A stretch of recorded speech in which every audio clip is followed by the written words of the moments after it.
J'ai envoyé. On est arrivé maintenant à Rabbi Elazar, d'accord?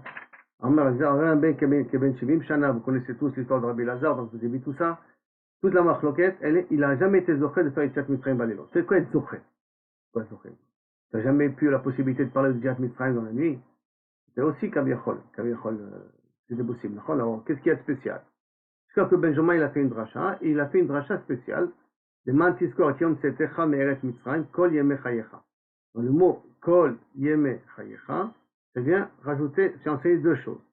Kol Yeme Chayecha, ça veut dire les jours. Kol, ça vient inclure aussi la nuit. Qu'est-ce qu'il y a de spécial que Benzoma comprend? Il y a un lien de parler de Yetziat Mitzrayim la nuit. C'est-à-dire, il y a un chidouche ici, il faut dire Dafka Yetziat Mitzrayim la nuit. Par contre, Rachamim, eux, ils voient ça un petit peu, Shalom Yonatan, ils voient ça un petit peu différemment. Comment ils voient eux? Kaviachol, Yemei Chayecha, Haolam Hazeh, Kol Yemei Chayecha, la ville Yemot HaMashiach. Il y a ici, Kaviachol, une nouvelle dimension qu'on veut faire allusion ici à Yemot HaMashiach. Sur quoi est plus ou moins basé ici la marloquette? Ça veut dire qu'a priori, Rachamim, ils ne sont pas contre ce qu'a dit Ben Benzoma, excusez-moi. La seule chose que peut-être, d'après eux, c'est que le mot Yemei Chayecha, c'est censé inclure tout. Yemei Chayecha, tu vis le jour, tu vis la nuit. Donc c'est automatiquement déjà inclus la nuit. Par contre, le Kol, il vient rajouter une nouvelle dimension. Que même post-Mashiach, il faudrait parler de Yetziat Mitzrayim. Pour ramener Yetziat Mitzrayim. Alors, sur quoi est basé un petit peu ici la marloquette, ou plus ou moins essayer de comprendre qu'est-ce qui s'est passé avant Benzoma et qu'est-ce qui se passe après Benzoma ou après Chachamim. De quoi on discute ici. Alors avec votre permission, le problème il est comme ça. Si vous me permettez de l'expliquer de cette façon-là, d'accord? Le jour et la nuit représentent deux notions dans la Yad. C'est pour ça qu'on a dans l'habitude de dire le matin Emed Yasid et la nuit Emed Ve'emuna. C'est-à-dire que dans la nuit, il y a plus un côté, on va dire, point d'interrogation, inconnu, l'indécision, qu'est-ce qui va se passer?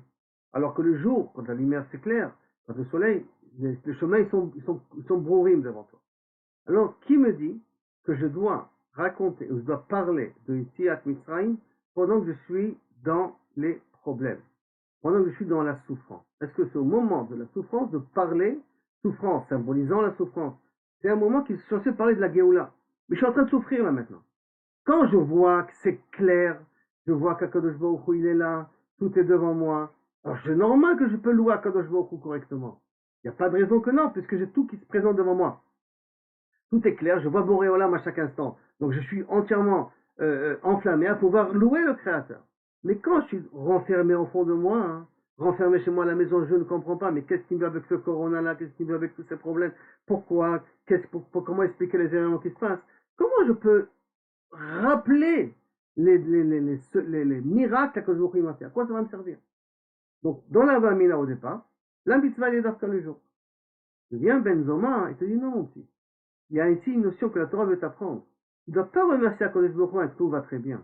Je te demande de nous remercier, de louer Akadosh Baruch Hu, même quand tu vois des problèmes, même quand tu as l'impression que c'est l'obscurité, même quand tu as des très grands points d'interrogation. N'oublie pas Yetziat Mitzrayim. Que tu as vu, Yetziat Mitzrayim sont arrivés au 50e degré de Toumaï, à cause de presque au 50e. Et Akadosh Baruch Hu les a fait sortir. Donc ça veut dire En Yehush Ba'olam Klal. Alors c'est pour ça que je te demande de dire aussi Yetziat Mitzrayim Balelot. Même la nuit, je te demande de dire Yetziat Mitzrayim.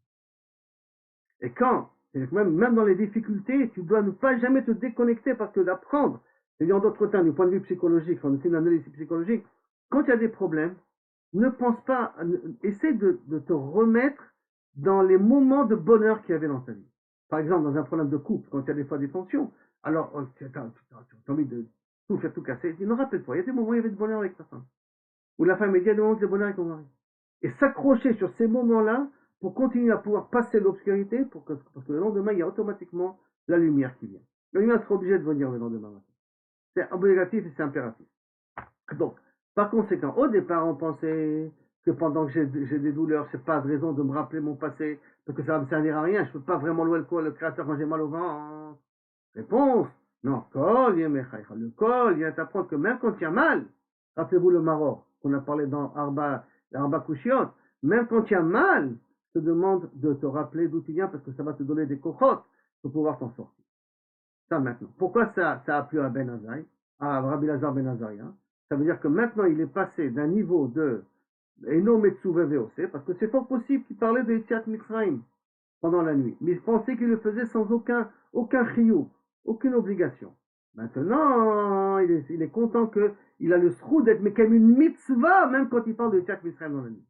Jusqu'à maintenant, à ses yeux, il n'y a pas de mitzvah. Quand on parlait, il n'y a pas de mitzvah. Maintenant, il est content parce qu'il est zoré d'une mitzvah particulière. Ça, c'est la compréhension de Ben Zoma. Chachamim, ils sont d'accord avec lui. Ils disent pas non, mais ils disent que ça, c'est déjà inclus dans le Mekol Yemechaïcha. Parce qu'un homme, il vit et en jour et la nuit. Même dans les moments d'allégresse, de plaisir, dans les moments de souffrance, un homme, il vit. Tant qu'il respire, il vit. Donc cet enseignement était déjà inclus. Donc en vérité, ça veut dire que j'avais pas besoin de Ben Azaï. On peut dire que de nouveau, c'est pas une marloquette au niveau est-ce que je suis obligé ou pas obligé de faire la nuit. Et là, je peux dire que je suis aussi obligé de faire la nuit, mais ça, il comprenait déjà de Kol Yemechaïcha. Par contre, le chidouch, c'est que tu saches que même post-Mashiach, pourquoi post-Mashiach, j'ai besoin aussi de parler de Yetziat Mitzrayim.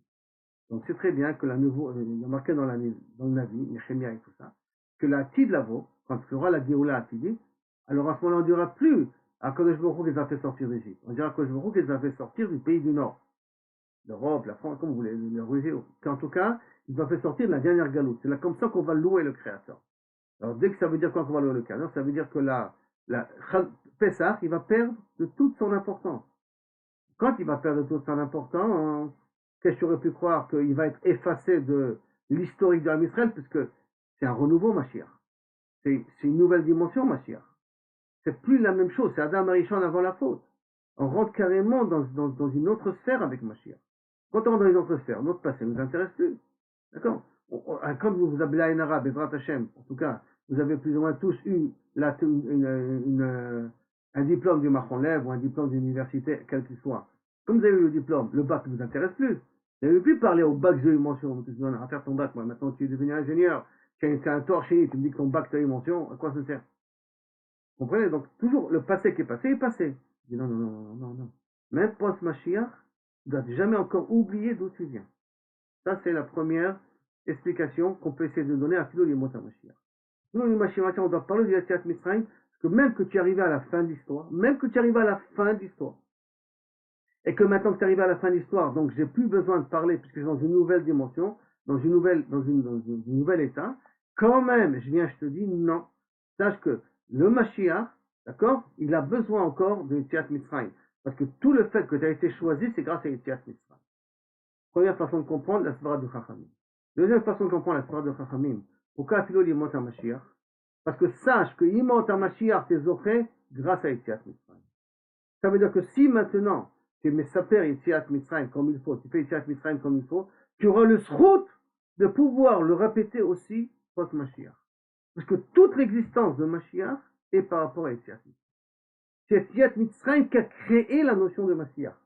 Maintenant, pourquoi Yetziat Mitzrayim qui a créé la notion de Mashiach? Question.